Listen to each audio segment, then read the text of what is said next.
Assalamualaikum warahmatullahi taala wabarakatuh. Bismillahirrahmanirrahim. Alhamdulillahirabbil alamin. Wassalatu wassalamu ala al-habibil mustafa sayyidina wa maulana Muhammadinil karim wa ala alihi wa itratihi wa ashabihi ajma'in. Ashhadu an la ilaha illallah wahdahu la syarikalah wa ashhadu anna habibana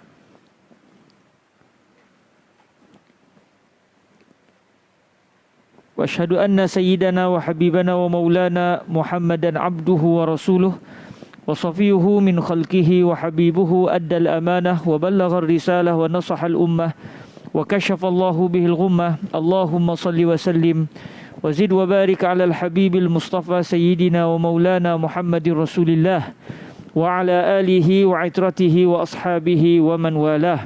Amma ba'd.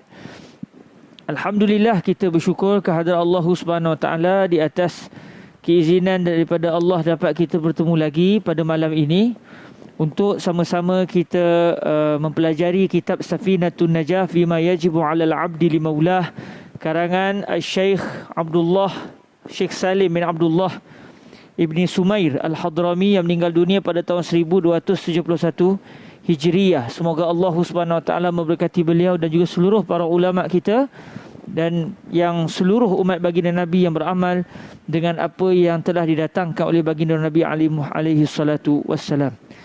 Alhamdulillah, pada pertemuan kali ini kita menyambung kembali apa yang telah dibicarakan semalam, iaitu masih lagi kita di mukadimah sebelum masuk ke dalam kitab Safinatun Najah. Semalam kita telah mula berkenalan dengan Sayyiduna Al-Imam Asy-Syafi'i, atau nama asal beliau adalah Muhammad bin Idris Asy-Syafi'i. Asy-Syafi'i merujuk kepada moyang beliau yang di atas yang bernama Sayyiduna Syafi' bin As-Sa'ib, yang merupakan seorang sahabat Nabi yang berusia muda, manakala ayahanda beliau juga merupakan sahabat baginda Rasul sallallahu alaihi wasallam. Jadi alhamdulillah, semalam kita telah pun meneliti berkenaan dengan beberapa kisah yang berkait dengan Sayyiduna Al-Imam Asy-Syafi'i radhiyallahu anhu. Hari ini kita akan masuk kepada perbahasan yang seterusnya di dalam kita berkenalan dengan Sayyiduna Al-Imam Asy-Syafi'i radhiyallahu taala anhu wardah. Ada soalan yang ditanyakan kepada saya akan cuba jawab di akhir majlis nanti biiznillah. Kita target untuk dapat berkait dengan Imam Asy-Syafi'i terlebih dahulu biiznillah. Baik, di dalam kitab Al-Majmu', Al-Imam An-Nawawi radhiyallahu taala anhu mendatangkan pelbagai peristiwa dan juga kisah yang berkait dengan Sayyiduna Al-Imam Asy-Syafi'i radhiyallahu taala anhu. Antaranya Sayyiduna Al-Imam An-Nawawi radhiyallahu anhu telah berkata, Asy-Syafi'iyyu Qurasyiyun Muttalibi. Sayyiduna Al-Imam Asy-Syafi'i, beliau adalah berbangsa Quraisy dan beliau daripada keturunan Muttalib. Kita tahu dah Muttalib di sini adalah Muttalib bin Abdi Manaf. Sebab semalam kita telah pun berkenalan dengan salah silah nasab Sayyiduna Al-Imam Asy-Syafi'i radhiyallahu anhu, iaitu beliau bernama Muhammad bin Idris bin Al-Abbas bin Osman bin Syafi', di mana Asy-Syafi' pula adalah merupakan anak kepada As-Sa'ib. Dan salah silah Al-Imam Asy-Syafi'i, kalau kita tengok, saya sebut balik semula, iaitu Muhammad bin Idris bin Al-Abbas bin Osman bin Syafi' bin As-Sa'ib bin Abdullah bin Abdi Yazid bin Hashim bin Al-Muttalib. Jadi disebut Muttalibi itu merujuk kepada moyang-moyang beliau di atas yang bernama Al-Muttalib bin Abdi Manaf bin Qusay. Jadi persambungan salah silah Sayyiduna Al-Imam Asy-Syafi'i dengan Sayyiduna Rasulullah sallallahu alaihi wasallam adalah pada Abdi Manaf. Manakala Rasulullah pula adalah daripada keturunan Hashim bin Abdi Manaf. Sayyidina Al-Imam Asy-Syafi'i pula daripada keturunan Al-Muttalib bin Abdi Manaf ibni Qusay. Jadi secara sepakat para ulama, beliau memang daripada keturunan Quraisy dan daripada keturunan Al-Muttalib bin Abdi Manaf. Manakala ibu Sayyiduna Al-Imam Asy-Syafi'i pula adalah daripada keturunan Azdi. Beliau daripada keturunan orang Arab daripada Salasilah Azdi, yang bukan orang Quraisy, ibu Sayyiduna Al-Imam Asy-Syafi'i. Ada orang Arab daripada suku Azdi, suku Azd. Dan banyak hadis-hadis Rasulullah sallallahu alaihi wasallam yang menceritakan tentang kelebihan bangsa Quraisy. Bahkan di sana juga ada kelebihan orang Arab keturunan Al-Azd. Antara hadis yang menceritakan tentang kelebihan bangsa Quraisy adalah apa yang telah disabdakan oleh baginda Rasul sallallahu alaihi wasallam. Al-Imam An-Nawawi kata dalam kitab beliau, kata beliau, wa fi sahihain an Rasulillah sallallahu alaihi wasallam al-a'immatu min Quraisy. Wa fi sahih Muslimin an Jabir radhiyallahu anhu an Rasulillah sallallahu alaihi wasallam qala an-nasu tab'un li Quraisy fil khairi wasyarr. Wa fi kitab At-Tirmizi ahaditsu fi fadailil Azd. Jadi kata Al-Imam An-Nawawi dalam Sahih Al-Bukhari dan juga Sahih Muslim, diriwayatkan ataupun Imam Al-Bukhari juga Al-Imam Muslim telah meriwayatkan daripada Rasulullah sallallahu alaihi wasallam bahawa baginda telah bersabda, al-a'immatu min Quraisy. Para imam itu adalah daripada Quraisy, daripada suku Quraisy. Al-a'immah, para imam. Imam di sini sama ada imam dari segi keagamaan ataupun imam dari sudut kenegaraan. Imam kenegaraan maknanya pemerintah lah. Maknanya sabdaan Nabi ini boleh difahami dengan maksud pemerintah tu, para pemerintah itu daripada golongan Quraisy. Sebab tu di dalam fiqh mazhab Al-Imam Asy-Syafi'i disyaratkan khalifah itu, zaman dulu ada khalifah, iaitu ketua yang menaungi seluruh umat Islam. Khalifah itu mesti secara fiqahnya mesti daripada keturunan Quraisy. Sebab Nabi SAW bersabda, al-a'immatu min Quraisy. Dan ia mula-mula dijadikan sebagai dalil bahawa pemerintah mesti daripada bangsa Quraisy ketika kewafatan baginda Nabi Muhammad SAW, apabila orang-orang Ansar berpendirian untuk mereka yang menjadi pemerintah selepas kewafatan Nabi. Manakala orang-orang Quraisy pula berpendapat orang Quraisy lah. Lalu akhirnya Sayyidina Abu Bakar radhiyallahu taala anhu telah menyatakan bahawa baginda Nabi alaihi salatu wasallam telah bersabda, al-a'immatu min Quraisy. Pemerintah adalah daripada bangsa Quraisy. Jadi daripada hadis inilah akhirnya Sayyidina Al-Imam Abu Bakar As-Siddiq radhiyallahu anhu telah menjadi pemerintah pertama selepas kewafatan baginda Nabi Muhammad sallallahu alaihi wasallam. Jadi kalau kita rujuk kembali Sahih Al-Bukhari juga Sahih Muslim, kita tak akan jumpa hadis yang berbunyi al-a'immatu min Quraisy. Walaupun Al-Imam An-Nawawi menyatakan dalam Sahih Bukhari juga Sahih Muslim, Nabi bersabda al-a'immatu min Quraisy. Sebaliknya maksud Al-Imam An-Nawawi, al-a'immatu min Quraisy yang diriwayatkan oleh Al-Imam Al-Bukhari juga Al-Imam Muslim adalah secara makna.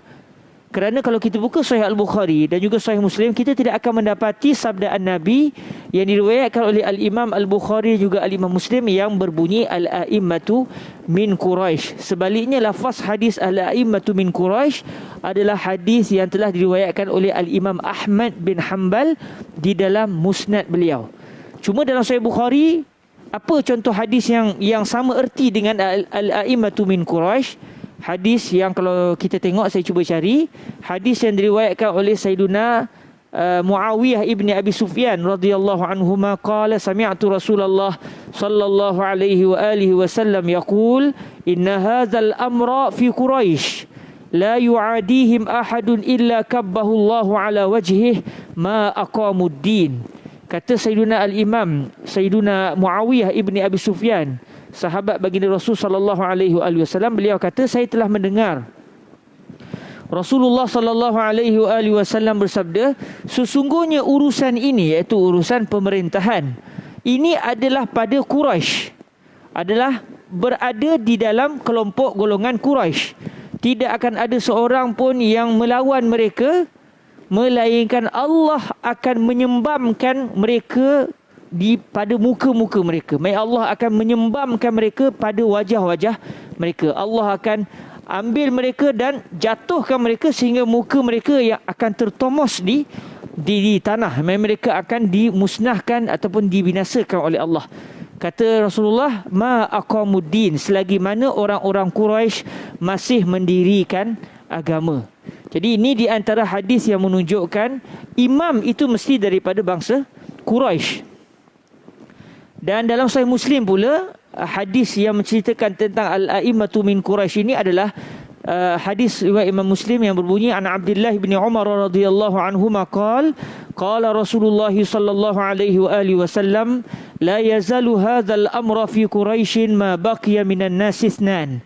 Akan berterusanlah urusan ini pada bangsa Quraisy selagi masih ada di kalangan manusia dua orang. Selagi masih ada dua orang yang memerlukan seorang pemerintah, seorang lagi rakyat, seorang imam, seorang makmum, maka hendaklah yang memerintah itu daripada bangsa Quraisy. Dan perbahasan ini diperbincangkan hangatlah di dalam kitab-kitab fiqh. Adakah mesti pemerintah dengan maksud khalifah yang merupakan ketua bagi seluruh umat Islam ini pada zaman satu ketika dahulu masih ada? Adakah dia mesti daripada bangsa Quraisy atau tidak? Sebab kalau kita tengok kerajaan Umayyah itu bangsa Quraisy, kerajaan Abbasiyah juga daripada bangsa Quraisy, kerajaan Uthmaniyah juga daripada bangsa Quraisy. Kerana diletakkan syarat seorang khalifah itu mesti daripada bangsa Quraisy. Cuma di Mesir pernah berlaku jugalah pemerintah bukan daripada bangsa Quraisy, iaitu pada pemerintahan Mamalik. Hamba-hamba abdi yang diangkat menjadi raja secara paksa lah, yang tidak berteraskan syariat. Tetapi para ulama ketika itu mengambil sikap akhafud dararain, walaupun tidak sah tetapi itulah yang lebih baik daripada pertumpahan darah. Jadi ada perbahasan yang panjang lebar dari sudut adakah pemerintah dengan maksud khalifah bagi seluruh umat Islam itu mesti daripada bangsa Quraisy. Kemudian di dalam Sunan At-Tirmizi ada hadis yang menceritakan tentang kelebihan orang Al-Azd, bangsa Azdi. Kata di dalam Sunan At-Tirmizi, Rasulullah sallallahu alaihi wasallam bersabda, al-mulku fi Quraisy wal qada'u fil ansar wal azanu fil habasyah wal amanatu fil azd, yakni al-Yaman. Al-Azd ni iaitu keturunan daripada orang Arab sebelah Yaman. Jadi ibu Sayyidina Al-Imam Asy-Syafi'i daripada keturunan Yaman. Jadi kata Rasulullah sallallahu alaihi wasallam dalam hadis yang diriwayatkan oleh Al-Imam At-Tirmizi, Rasulullah sallallahu alaihi wasallam bersabda, al-mulku fi Quraisy, kerajaan itu ada pada Quraisy. Maknanya yang akan jadi pemerintah ataupun kemampuan untuk memerintah itu ada pada bangsa Quraisy. Al-qada wal qada'u fil ansar, di dalam menjatuhkan hukuman di dalam mahkamah itu ada pada orang-orang Ansar. Kelebihan orang Ansar, mereka pandai dalam memutuskan hukuman. Wal azanu fil habasyah, subhanallah. Azan, melaungkan azan itu ada pada orang Habasyah, orang berkulit hitam. Sampai ke hari ni kalau kita tengok orang yang berkulit hitam belah-belah Nigeria, mereka kalau azan sedap suara mereka, suara mereka lunak. Dan kata Nabi seterusnya, wal amanatu fil azd, sifat amanah itu ada pada orang-orang Azd, iaitu orang-orang Yaman. Dan alhamdulillah orang Melayu kita ni sikit sebanyak kalau bersoreh-soreh tu darah kita ada berkait juga dengan orang Yaman. Alhamdulillah. Jadi di sini Al-Imam An-Nawawi ingin mendatangkan bahawa Sayyidina Al-Imam Asy-Syafi'i ini terhimpun padanya dua kemuliaan. Kemuliaan dari sudut ayah kerana daripada keturunan Quraisy. Kemuliaan daripada ibu kerana ibu beliau berasal daripada orang Yaman. Orang Yaman telah dipuji oleh baginda Nabi pada sudut amanah. Jadi di sini adalah kemuliaan yang ada pada Al-Imam Asy-Syafi'i radhiyallahu anhu wa ardah.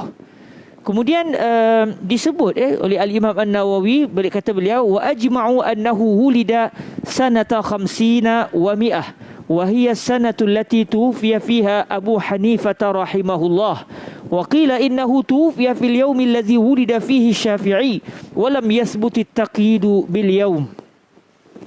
Para ulama telah bersepakat bahawa Al-Imam Asy-Syafi'i radhiyallahu taala anhu lahir pada tahun 150 Hijriah. Sepakat, tidak ada khilaf. Sebab biasanya kalau kita tengok sejarah ulama, akan ada khilaf lahir tahun bila. Ada yang kata lahir tahun ni, ada kata awal sikit. Jadi kadang-kadang berlaku perbezaan pandangan di kalangan ahli sejarawan dalam menentukan tarikh kelahiran seseorang tokoh. Tetapi subhanallah, pada Al-Imam Asy-Syafi'i radhiyallahu anhu, seluruh para ulama bahagian sejarah ini telah bersepakat menyatakan bahawa Al-Imam Asy-Syafi'i radhiyallahu taala anhu lahir pada tahun 150 Hijriah, dan tahun itulah tahun kewafatan Sayyiduna Al-Imam Abu Hanifah An-Nu'man. Jadi Imam Abu Hanifah juga meninggal pada tahun 150 Hijriah. Bahkan ada juga, kata Al-Imam An-Nawawi, ada juga orang yang mengatakan Imam Asy-Syafi'i lahir pada hari kewafatan Al-Imam Abu Hanifah. Ada juga yang berpendapat sedemikian. Tetapi secara yang kuat tidak ada dalil yang menunjukkan bahawa hari kelahiran Al-Imam Asy-Syafi'i hari itu jugalah hari kewafatan Al-Imam Abu Hanifah An-Nu'man. Yang pasti tahunnya sama. Cuma bila hari tepatnya tidak dipastikan. Sehingga ada kalau kita menyembang dengan kawan-kawan bermazhab Abu Hanifah An-Nu'man, kadang-kadang mereka buat macam sloka dengan kita. Al-Imam Asy-Syafi'i tak berani, sebab tu tunggu Imam Abu Hanifah meninggal dulu baru lahir. Kata mereka buat gurau gitulah. Orang mazhab Syafi'i kata sebenarnya Imam Abu Hanifah yang tak berani. Tahu-tahu Imam Syafi'i nak lahir, meninggal terus hari itu. Tapi ini gurau senda yang tak berkait dengan sejarah sebenarnya. Bukan isunya takut tak takut. Isunya adalah masing-masing adalah dua orang imam yang mulia, dan masing-masing ada mazhab yang besar yang menjadi anutan umat Islam sampai ke hari ini.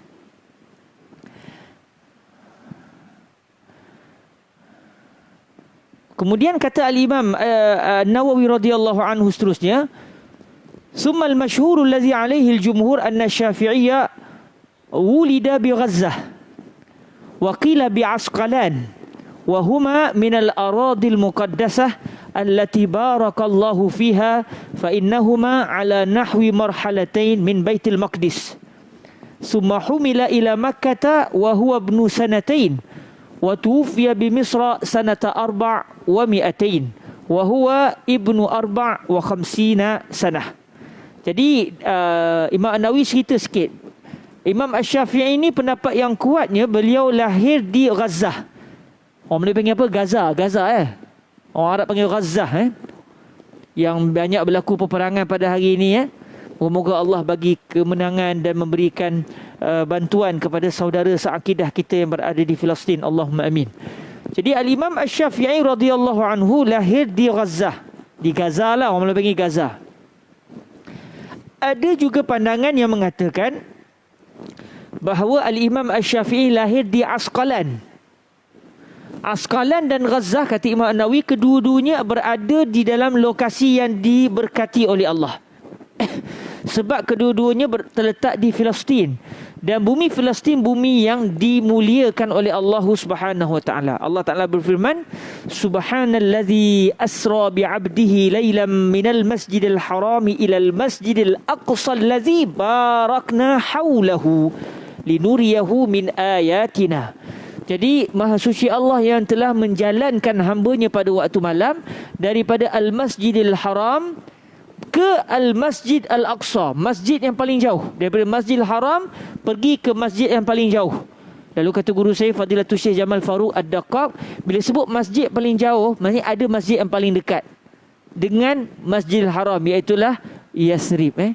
Jadi dalam ayat ni sebenarnya disebut 3 tempat mulia: Makkah, Palestin, dan yang di tengah-tengahnya iaitu Al-Madinah.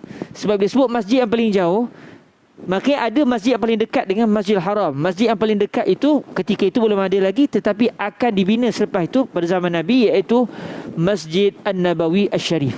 Kemudian disebut yang mana kami berkati kawasan sekitar Al-Masjidil Aqsa. Masjid Aqsa tu seluruh kawasan sekitarnya di dalam keberkatan oleh Allah Subhanahu wa taala. Jadi sama ada Al-Imam Asy-Syafi'i lahir di Gaza atau lahir di Asqalan, kedua-dua tempat ini berada dalam lokasi tanah-tanah mulia yang diberkati oleh Allah Subhanahu wa taala. Bahkan dua tempat ini sekitar lebih kurang 2 marhalah aja di antara dua tempat ni dengan Al-Baitul Maqdis. Dekat sangat dengan Baitul Maqdis kita adalah 2 marhalah. Jadi moga-moga satu hari nanti Allah rezekikanlah kita boleh dapat solat di Al-Masjid Al-Aqsa dan dapat menziarahi bumi Gazzah. Di bumi Gazzah ni ayahanda kepada Abdul Muttalib, iaitu moyang Nabi, datuk Nabi Abdul Muttalib atau namanya Syaibatul Hamd. Ayahanda kepada Abdul Muttalib iaitu Hashim, moyang Nabi lah. Sayyiduna Hashim ini meninggal dunia di Gazzah dan makamnya sampai ke hari ini ada di Gazzah. Moga kita direzekikan juga dapat menziarahi pusara moyang baginda Nabi di Gazzah. Lepas ni surau kena buat program lah, kembara ke bumi Al-Aqsa. Saya join sekali lah, tapi mesti free lah, takkan kena bayar kan. Okey, kita yang cadang lepas tu minta free pula lebur begini Seterusnya tuan-tuan yang dirahmati Allah, disebut lagi oleh Al-Imam An-Nawawi radhiyallahu anhu, kemudian Sayyidina Al-Imam Asy-Syafi'i dalam usia 2 tahun, masih bayi, beliau sudah dikendong ataupun ditanggung ataupun didokong ke Makkah Al-Mukarramah. Keluarga beliau berpindah ke Makkah Al-Mukarramah ketika Sayyidina Al-Imam Asy-Syafi'i dalam usia 2 tahun. Dan Al-Imam Asy-Syafi'i lahir di Gazzah, membesar di Makkah Al-Mukarramah, kemudian meninggal dunia di Mesir, di Kahirah, Mesir, iaitu meninggal dunia pada tahun 204 Hijriah dalam usia 54 tahun. Jadi Imam Asy-Syafi'i usia agak muda meninggal dunia dalam usia 54 tahun meninggal dunia di Kahirah, Mesir. Maknanya kalau nak kira-kiranya, subhanallah, perjalanan beliau daripada tempat-tempat yang mulia. Kata murid beliau Ar-Rabi' Al-Muradi, qala Ar-Rabi' tufiya Asy-Syafi'i rahimahullahu lailatal jumu'ati ba'da al-maghribi wa ana 'indahu wa dufina ba'da al-'asri yawmal jumu'ati akhir yawmin min Rajab sanata 400 wa qabruhu radhiyallahu anhu bi Misra alaihi minal jalalati wa lahu minal ihtiram ma huwa la'iqun bi mansibi zalikal imam. Jadi kata Al-Imam Ar-Rabi', disebut Ar-Rabi', dia ada 2 orang murid Imam Asy-Syafi'i yang bernama Ar-Rabi'. Sama ada Ar-Rabi' Al-Muradi ataupun Ar-Rabi' Al-Jizi. Cuma dimasukkan di sini adalah Ar-Rabi' Al-Muradi. Kata Al-Imam Ar-Rabi', Al-Imam Asy-Syafi'i meninggal dunia pada malam Jumaat. Bila sebut malam Jumaat, orang meninggal pada hari Jumaat atau malam Jumaat, antara janji Nabi berdasarkan satu hadis yang dhaif, orang yang meninggal pada malam Jumaat ataupun pagi Jumaat, siang Jumaat, dia tidak akan terkena fitnah kubur, ujian kubur. Fitnah kubur ni, kata guru saya Fadilatul Syekh Yusri bin Rushdi, merujuk kepada soalan di dalam kubur, seksaan kubur dan himpitan kubur. Jadi orang yang meninggal pada malam Jumaat ataupun pada siang Jumaat, mereka ini insya-Allah berdasarkan hadis dhaif ini akan selamat daripada siksaan kubur, daripada soal jawab dalam kubur, dan selamat daripada kubur itu sempit dan menghimpit jasadnya. Biiznillah, moga-moga kita juga direzekikan oleh Allah akan kurnia ini, Allahumma amin. Jadi Al-Imam Asy-Syafi'i meninggal dunia pada malam Jumaat selepas masuk maghrib. Maksudnya hari Khamis, asar, azan maghrib, kemudian sebelum masuk isyak, malam itulah Al-Imam Asy-Syafi'i meninggal dunia. Dalam keadaan, kata Sayyidina Al-Imam Ar-Rabi' Al-Muradi, saya ada bersama dengan beliau ketika itu. Dan kalau ikut cerita, Imam Asy-Syafi'i meninggal dunia setelah dipukul. Imam Asy-Syafi'i dipukul. Orang dengki tengok anak murid ramai. Nak kata kemasyhuran ni kadang-kadang boleh menyebabkan masalah juga. Takdir Allah Ta'ala ni begitulah. Kalau disebut dalam kitab Hasyiah Al-Bajuri, Al-Imam Al-Bajuri sebut qauluhu wa mata wa sababu mautihi annahu asabathu darbatun syadidatun famarada biha ayyaman summa mat. Imam Asy-Syafi'i ini sebab kematian beliau telah terkena pukulan yang kuat. Maksudnya beliau dipukul dengan pukulan yang sangat teruk, sehingga akhirnya selepas itu beliau sakit, dan beberapa hari selepas itu beliau meninggal dunia. Dan Al-Imam Asy-Syafi'i meninggal dunia pada malam Jumaat. Maknanya ketika Sayyidina Al-Imam Ar-Rabi' Al-Muradi bersama dengan Al-Imam Asy-Syafi'i, ketika itu beliau sedang sakit, sedang sakarat untuk meninggal dunia. Meninggal pada malam Jumaat, bila dikebumikan selepas asar hari Jumaat. Dan itu merupakan hari terakhir pada bulan Rejab. Maksudnya hari kewafatan Al-Imam Asy-Syafi'i itu, hari dikebumikan itu adalah hari terakhir bulan Rejab. Ya 30 ya 29. Maknanya sama ada 29 Rejab ataupun 30 Rejab. Cuma tak pastilah, disebut hari terakhir dalam bulan Rejab tahun 204 Hijriah. Dan kubur beliau sampai ke hari ini kita ketahui berada di kawasan Kahirah. Dan Alhamdulillah, maknanya sampai ke hari inilah, kalau tuan-tuan berkesempatan pergi ke Mesir, jangan lupa untuk menziarahi pusara Sayyidina Al-Imam Asy-Syafi'i. Dan dalam kawasan pusara Al-Imam Asy-Syafi'i itu, kita juga akan menemui satu pusara seorang ulama kita yang terkenal juga, iaitu Syekhul Islam Zakaria Al-Ansari, ulama besar dalam mazhab Imam Asy-Syafi'i. Dan beliau bila dalam mazhab Syafi'i, bila disebut je qala Syekhul Islam, maknanya Syekhul Islam Zakaria Al-Ansari. Dan kalau kita teliti sanad-sanad ilmu kita, semuanya akan melalui Sayyidina Zakaria Al-Ansari. Sayyidina Al-Imam Zakaria Al-Ansari ini adalah merupakan guru kepada Syihabuddin Ar-Ramli, Syamsuddin Ar-Ramli, ulama-ulama besar mazhab Syafi'i kita, yang kemudian antara besarnya adalah berguru dengan Sayyidina Al-Imam Syekhul Islam Zakaria Al-Ansari. Ada satu mimpi yang disebutkan di sini, iaitu mimpi yang dilihat oleh Ar-Rabi' Al-Muradi sebelum kewafatan Sayyidina Al-Imam Asy-Syafi'i. Kata Al-Imam An-Nawawi, qala Ar-Rabi'u ra'aitu fil manami anna Adam sallallahu alaihi wasallam mat. Fasa'altu an dhalik faqil hadha mautu a'lami ahli al-ard. لأن الله تعالى علم آدم الأسماء كلها فما كان إلا يسيرا فمات الشافعي ورضي الله عنه ورأى غيره ليلة مات الشافعي قائلا يقول الليلة مات النبي صلى الله عليه وآله وسلم. Al-Imam Ar-Rabi' Al-Muradi kata beliau, saya sendiri telah bermimpi. Dalam mimpi saya telah bermimpi yang Nabi Adam AS telah wafat. Memang Nabi Adam dah wafat, tapi dalam mimpi itu beliau melihat Nabi Adam telah wafat.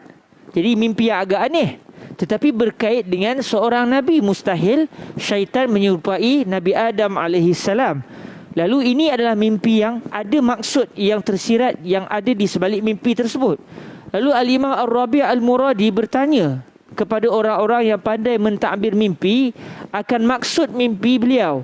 Lalu dikatakan kepada Al-Imam Ar-Rabi' Al-Muradi, mimpi itu maksudnya ini adalah kematian manusia yang paling alim di atas muka bumi hari ini. Zaman tu bila Imam Ar-Rabi' Al-Muradi bermimpi dengan mimpi Nabi Adam wafat, maka ini kata orang yang mentadbir mimpi kepada Al-Imam Ar-Rabi' Al-Muradi, ini adalah satu petanda bahawa orang yang paling alim di atas muka bumi ini akan wafat tidak lama lagi. Kerana apa? Kerana sesungguhnya Allah Ta'ala telah mengajarkan Nabi Adam akan nama-nama seluruhnya. Nabi Adam adalah simbol kepada ilmu. Sebab Allah Ta'ala sebut wa'allama Adam al-asma'a kullaha. Allah telah mengajarkan kepada Nabi Adam akan nama-nama seluruhnya. Nama apa? Ada orang kata maksudnya bahasa seluruhnya. Nabi Adam diajar oleh Allah akan seluruh bahasa yang akan dituturkan oleh anak-anak cicit cucunya.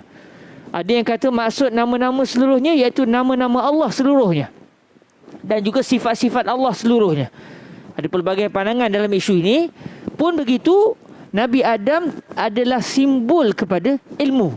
Jadi bila Al-Imam Ar-Rabi' bermimpi melihat Nabi Adam telah wafat, ini petanda manusia yang paling alim pada zaman itu akan meninggal dunia. Lalu kata Al-Imam Ar-Rabi' Al-Muradi, tidak lama, tak sampai beberapa hari selepas itu, Al-Imam Asy-Syafi'i pun akhirnya wafat. Jadi ini adalah satu petanda bahawa bahawa Sayyiduna Al-Imam Asy-Syafi'i merupakan manusia paling alim pada zaman beliau, paling alim dalam segenap ilmu pada zaman keberadaan beliau ketika itu. Maknanya bukan lebih kurang lah imam kita ni. Bukan lebih kurang lah imam kita ni. Imam yang kita bermazhab dengan mazhabnya ini, maknanya bukan biasa-biasa, tetapi orang yang berdasarkan mimpi ini, walaupun mimpi bukan hujah, tetapi ia adalah sebagai satu berita gembira kepada kita. Mimpi Sayyiduna Ar-Rabi' Al-Muradi yang dinukilkan oleh Al-Imam An-Nawawi dalam kitab Al-Majmu' ini menunjukkan ataupun mengisyaratkan bahawa Sayyidina Al-Imam Asy-Syafi'i radhiyallahu anhu adalah manusia paling alim yang hidup pada zaman tersebut.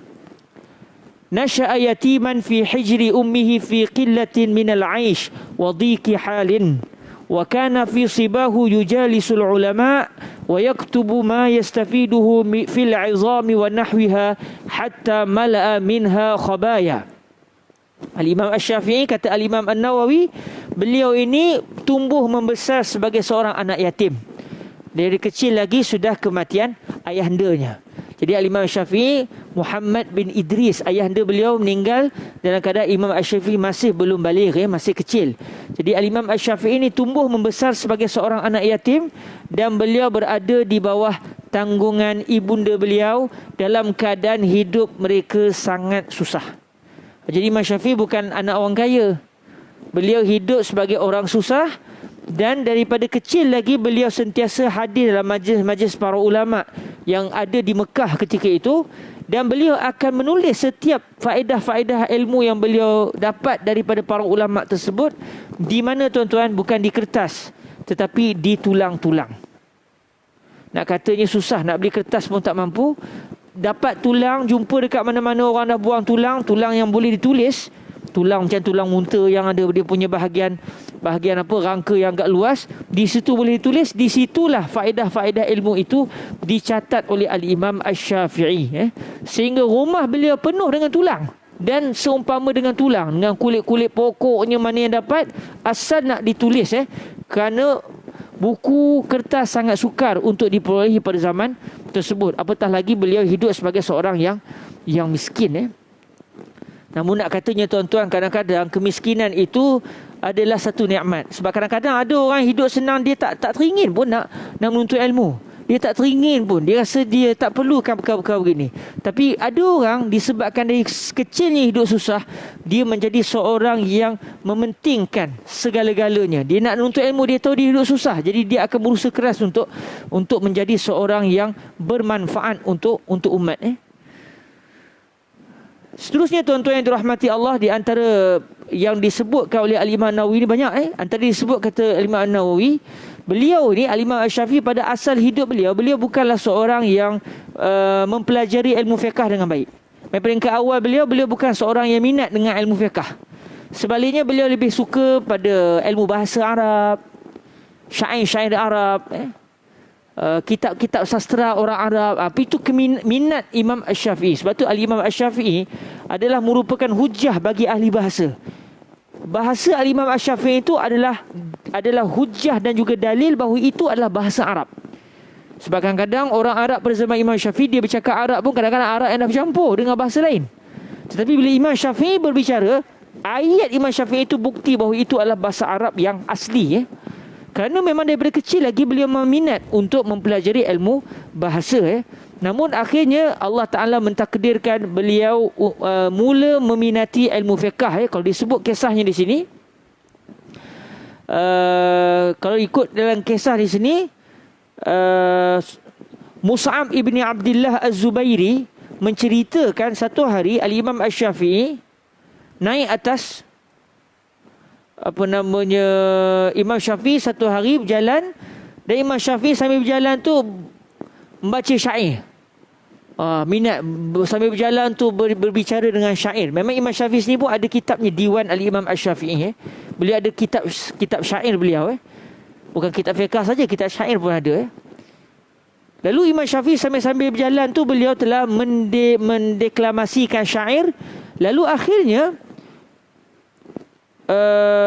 penulis tukang tulis bagi ayah kepada Mus'ab ni, yang ayahanda beliau bernama Abdullah Az-Zubairi, seorang tukang tulis yang tugasnya mencatat segala keperluan ayahanda kepada Mus'ab ibni Abdullah Az-Zubairi ni, telah mengetuk Al-Imam Asy-Syafi'i dengan tongkatnya.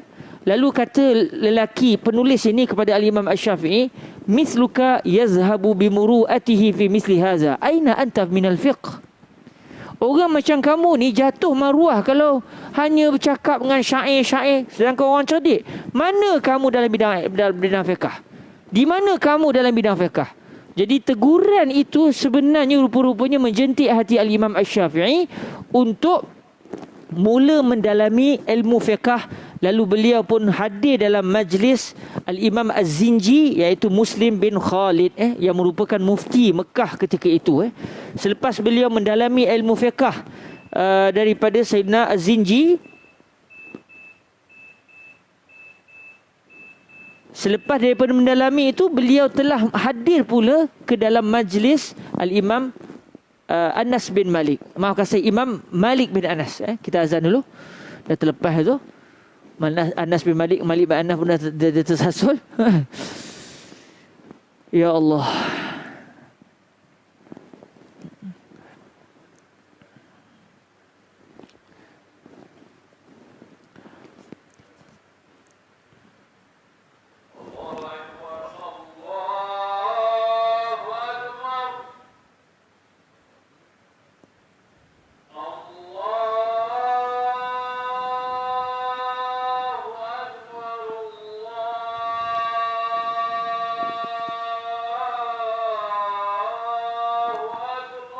Allahu Akbar, Allahu Akbar.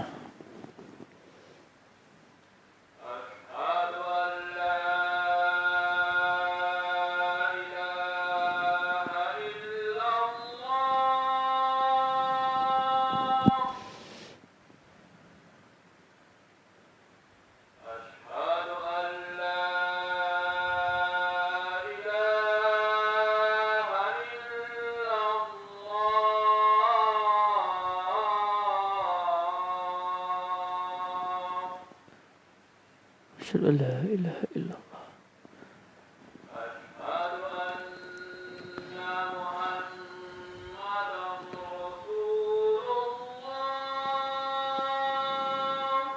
Asyhadu anna sayyidana wa maulana Muhammadar Rasulullah.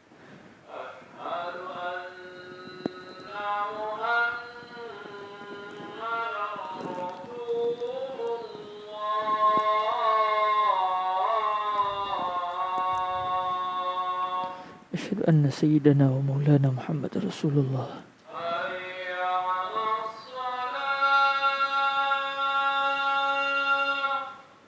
لا حول ولا قوة إلا بالله العلي العظيم.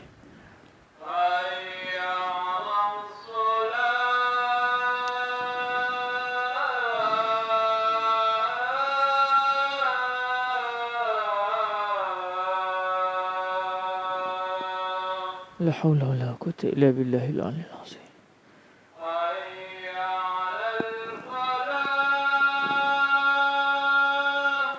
لا حول ولا قوة إلا بالله العلي العظيم.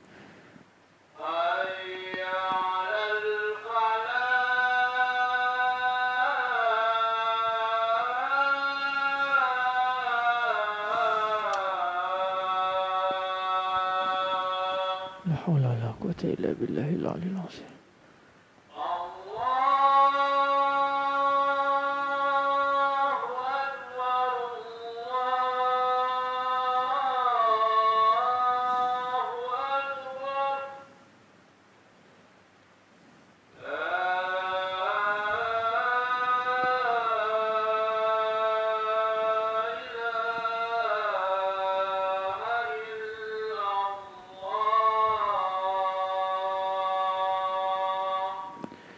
وأنا أشهد أن لا إله إلا الله وحده لا شريك له وأن سيدنا محمدا عبده ورسوله.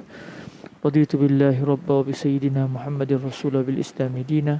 اللهم رب هذه الدعوة التامة والصلاة القائمة آت سيدنا محمدا الوسيلة والفضيلة والشرفة الرفيعة والشرف والدرجة الرفيعة وبعثه مقاما محمودا الذي وعدته إنك لا تخلف الميعاد وصلى الله على سيدنا محمد وعلى آله وصحبه وبارك وسلم الحمد لله رب العالمين. Baik, tuan-tuan yang dirahmati Allah Subhanahu Wa Taala, Al-Imam An-Nawawi radhiyallahu anhu menyatakan akhirnya Al-Imam Syafi'i telah mempelajari ilmu daripada mufti Mekah ketika itu, iaitu Al-Imam Az-Zinji, Al-Imam Az-Zinji, iaitu Muslim bin Khalid Az-Zinji. Dan apabila setelah beliau menuntut ilmu fiqh daripada Al-Imam Az-Zinji, beliau akhirnya telah berkelana pergi ke Al-Madinah Al-Munawwarah kerana beliau mendapat tahu bahawa ada seorang alim di kota Madinah yang dipanggil dengan nama Sayyidina Anas, Malik bin Anas. Anas bin Malik sahabat Nabi. Malik bin Anas adalah merupakan seorang ulama besar di Madinah satu ketika dahulu, iaitu pengarang kitab Al-Muwatta, kitab pengarang kitab Al-Muwatta. Al-Imam Asy-Syafi'i disebabkan beliau bukan orang yang berharta, beliau pinjam kitab Al-Muwatta untuk beliau hafaz terlebih dahulu seluruh isi kandung kitab Al-Muwatta sebelum beliau bertolak pergi ke Al-Madinah Al-Munawwarah, supaya sebelum beliau menuntut ilmu dengan Al-Imam Malik, Al-Muwatta semua di sini. Al-Muwatta adalah merupakan kitab hadis, kitab hadis. Kalau kita tengok tuan-tuan yang dirahmati Allah Subhanahu Wa Taala, kitab Al-Muwatta, sekejap saya tengok berapa jumlah hadisnya? Nak katanya bukan hadis 40 ni. Bukan hadis 40 yang dihafal. Hadis 40 tu pun tuan-tuan tak hafal. Tak cakap banyak lah. Yang menulis pun tak hafal lagi. Yang menulis Muwatta, menulis hadis 40, amalan yang mudah, khatam banyak kali pun tak hafal-hafal lagi kitab tu. Padahal dia yang kumpul. Hadis dalam Muwatta semuanya ada berapa? 1861 hadis. Berdasarkan Al-Muwatta yang sampai kepada kita, iaitu Muwatta Al-Imam Malik, iaitu berdasarkan jumlah hadis yang dalam cetakan Tabaq Maknas Al-Islami. Jumlah hadis terakhir dalam kitab Muwatta adalah hadis yang ke-1861. Maknanya sebelum Al-Imam Asy-Syafi'i pergi bertemu dengan Al-Imam Malik bin Anas, beliau telah pun menghafaz terlebih dahulu hadis-hadis tersebut kerana beliau bukan orang yang senang yang memiliki kitab. Jadi subhanallah, dengan kemiskinan yang beliau alami menyebabkan beliau menggunakan segala kemampuan beliau untuk turut menuntut ilmu. Bila sampai ke Al-Madinah, banyak ceritanya. Asalnya beliau minta izin nak belajar dengan Imam Malik. Sampai Imam Malik tengok, kamu siapa? Beliau kata, saya seorang lelaki daripada bangsa Quraisy. Lalu Imam Malik pun tengok. Lalu Imam Malik pernah sebut kepada beliau, ittaqillah wajtanibil ma'asi fa innahu sayakunu laka sya'nun.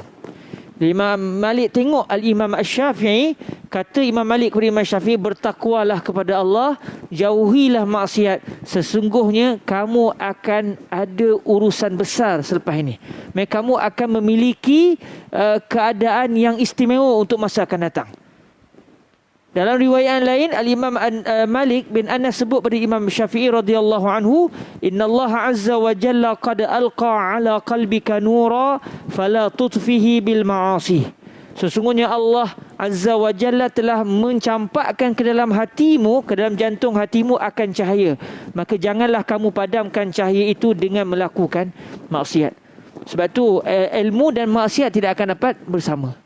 Kalau ada orang itu ada ilmu tapi kaki maksiat, itu ilmu yang tidak ada keberkatan. Tetapi kalau orang itu dia meninggalkan maksiat, maka jiwanya sudah bersih untuk menerima takungan ilmu daripada Allah Subhanahu wa Ta'ala. Tuan-tuan tahu tak, ketika Imam Asy-Syafi'i datang bertemu dengan Imam Malik, umur beliau ketika itu umur berapa? 13 tahun. Masa tu baru berusia 13 tahun. Itu pun sudah dapat dikesan oleh Al-Imam Malik berdasarkan firasat beliau. Ini bukan orang sebarangan yang datang nak menuntut ilmu dengan saya ini.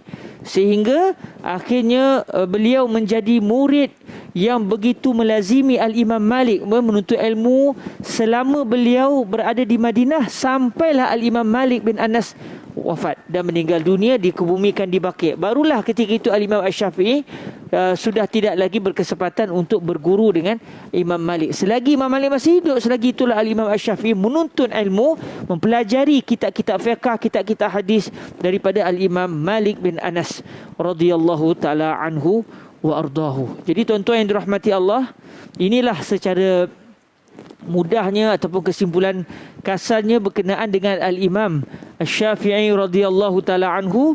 Dan ada satu hadis yang saya nak jadikan ia sebagai tutup majlis kita. Kita sampai pukul apa Ustaz 8.30. Memang 8.30 bukan dah sampai Isyak. Qaul jadid qaul jadid Imam Syafi'i ada dua qaul qadim dengan qaul jadid. Qaul qadim iaitu pandangan-pandangan fiqh Al-Imam Asy-Syafi'i sebelum beliau sampai ke Mesir. Manakala qaul jadid iaitu ucapan baru, kalau kita terjemahnya jadi ucapan barulah. Qaul jadid adalah mana-mana pendapat Al-Imam Asy-Syafi'i yang beliau nyatakan selepas beliau tiba di Mesir. Dan kalaulah bertembung di antara qaul qadim dengan qaul jadid, maka yang akan dipegang adalah qaul jadid, melainkan hanya beberapa masalah. Contohnya, kalau ikut sebelum ni, Al-Imam Asy-Syafi'i berpendapat bila masuk maghrib, bila akan habis waktu maghrib, bila masuk waktu isyak. Itu qaul qadim. Tapi ada qaul jadid bagi Imam Syafi'i. Ucapan terbaharu Imam Syafi'i adalah bila habis waktu maghrib, apabila masuk azan, orang tu berwuduk, sembahyang 2 rakaat, sembahyang maghrib 3 rakaat, lepas tu sembahyang 2 rakaat lepas tu habislah waktu maghrib. Lebih kurangnya, kata guru saya Fadilatul Syekh Said bin Shaltul Asy-Syafi'i, lebih kurangnya setengah jam selepas masuk maghrib. Siapa sembahyang maghrib selepas setengah jam waktu maghrib, dalam masa yang sama isyak tak masuk lagi, dia sebenarnya qada sembahyang maghrib, kalau ikut pandangan jadid bagi Al-Imam Asy-Syafi'i. Namun dalam isu ini, ulama-ulama Asy-Syafi'iyah berpendapat antara dua dalil Imam Asy-Syafi'i, qaul qadim dan qaul jadid, yang paling kuat sebenarnya adalah qaul qadim. Walaupun Imam Syafi'i sendiri berpendapat bahawa pandangan yang kuat bagi beliau adalah habis maghrib setelah lebih kurang setengah jam berlalu waktu maghrib, walaupun azan isyak belum berkumandang. Sebab tu mungkin tuan-tuan first time dengar perkara ini. Mungkin ada di kalangan kita yang pertama kali dengar, bukankah isyak maghrib habis apabila masuk isyak? Itu qaul qadim, dan itu yang difatwakan dalam mazhab Al-Imam Asy-Syafi'i radhiyallahu anhu. Jadi qaul qadim kita dulu masuk azan berhenti, qaul jadidnya 8.30. Okey, saya nak tutup dengan satu hadis yang menceritakan berita gembira Rasulullah bahawa Al-Imam Asy-Syafi'i adalah seorang yang diberikan berita gembira oleh baginda Nabi alaihi salatu wasalam. Kata Al-Imam An-Nawawi radhiyallahu anhu, wa min zalik, iaitu di antara kelebihan-kelebihan Al-Imam Asy-Syafi'i, ma jaa fil hadisil masyhuri inna alima Quraisyin yamla'u tibaqal ardi ilma. Ada satu hadis yang mana Rasulullah sallallahu alaihi wasallam bersabda, sesungguhnya seorang alim daripada bangsa Quraisy, dia akan memenuhkan seluruh pelusuk bumi ini dengan ilmu pengetahuan. Nabi memberitahu akan ada daripada bangsa Quraisy seorang alim yang dia akan menyebar luaskan ilmu sampai ke seluruh pelusuk bumi. Lalu bila ulama kaji, siapakah orang Quraisy yang ilmunya paling menyeluruh untuk seluruh muka bumi sampai ke hari ini? Mereka mendapati orang itu tidak lain tidak bukan adalah Al-Imam Asy-Syafi'i radhiyallahu taala anhu. Dalam, kalau kita tengok dalam kitab As-Sunnah Libni Abi Asim, beliau meriwayatkan daripada Abu Hurairah radhiyallahu anhu, qala Rasulullah sallallahu alaihi wasallam, Allahumma hdi Quraisyan fa inna ilma alimiha yamla'u tibaqal ard. Ini asal hadisnya. Ya Allah, berilah hidayah kepada golongan Quraisy. Nabi berdoa untuk bangsa Quraisy. Sesungguhnya ilmu seorang alim daripada keturunan Quraisy akan memenuhi pelusuk muka bumi ini. Lalu bila ulama kaji, Imam Malik bin Anas bukan daripada bangsa Quraisy. Imam Ahmad bukan bangsa Quraisy.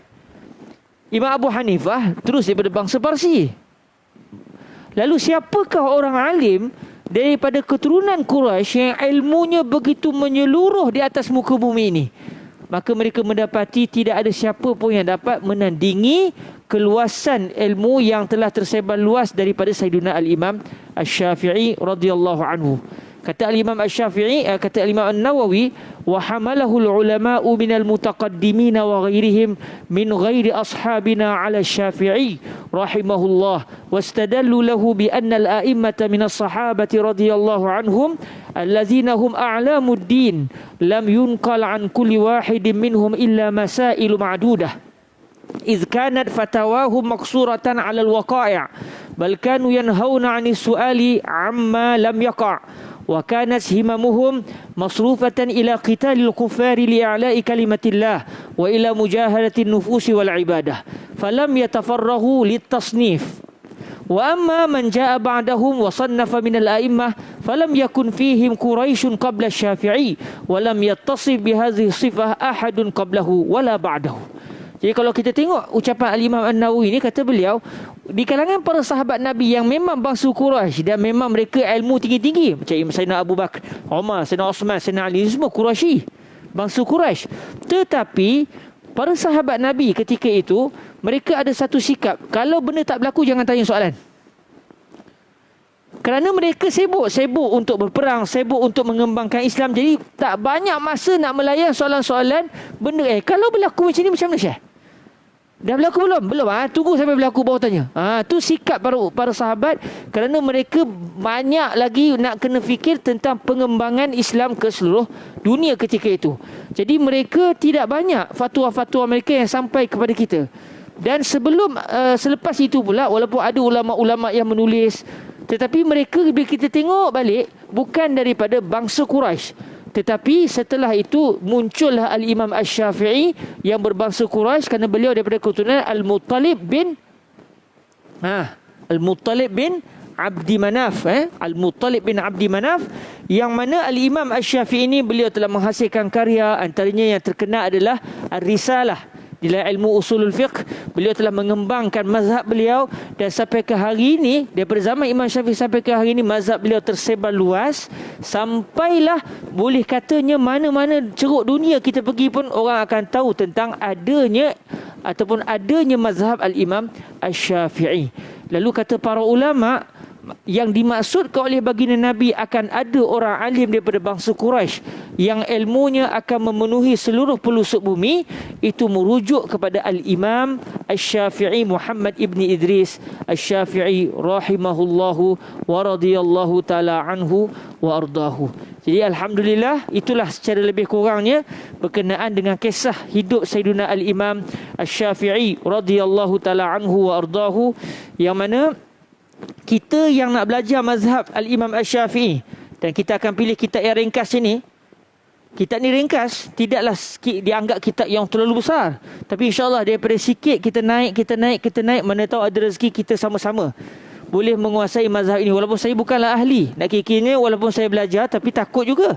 Sebab fiqh ini satu ilmu yang begitu halus dan memerlukan kepada penelitian.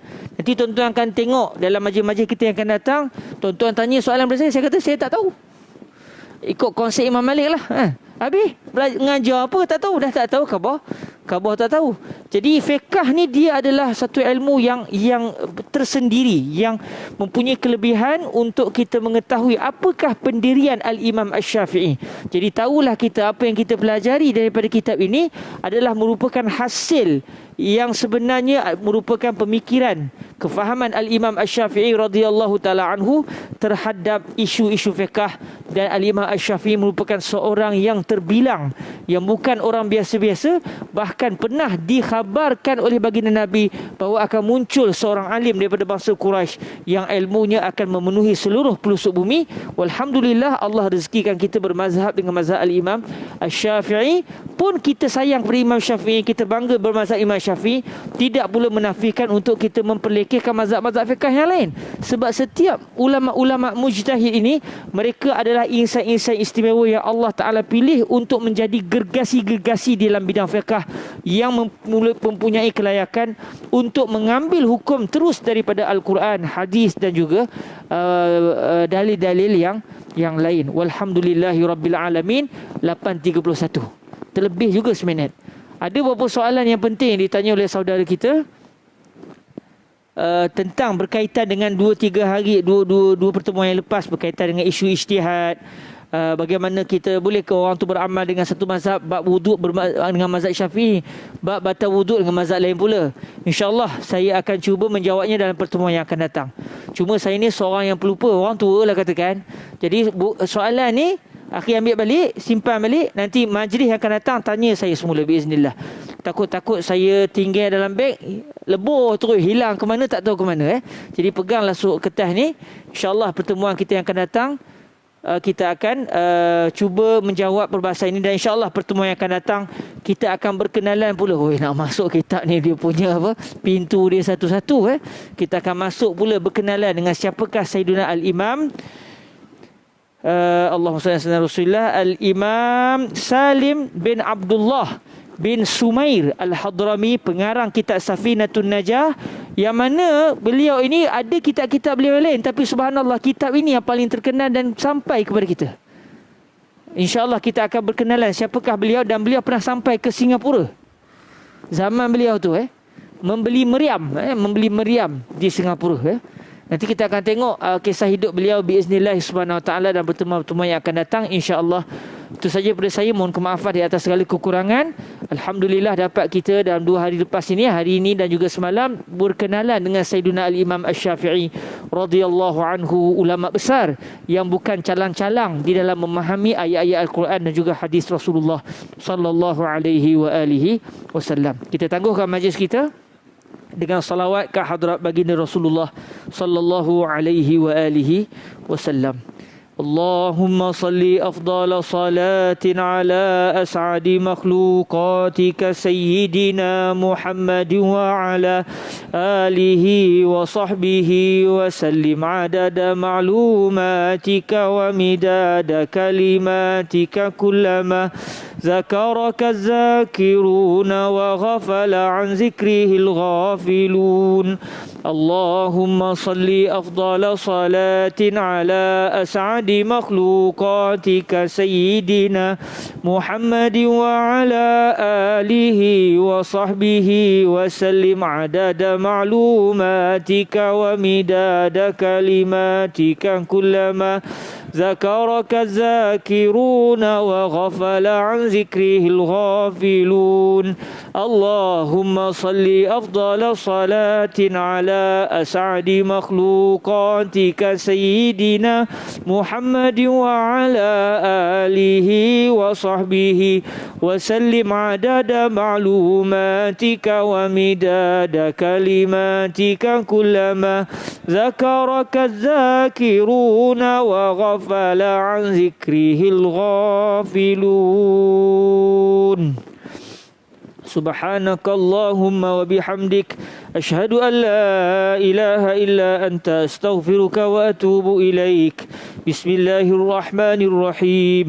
والعصر إن الإنسان لفي خسر إلا الذين آمنوا وعملوا الصالحات وتواصوا بالحق وتواصوا بالصبر.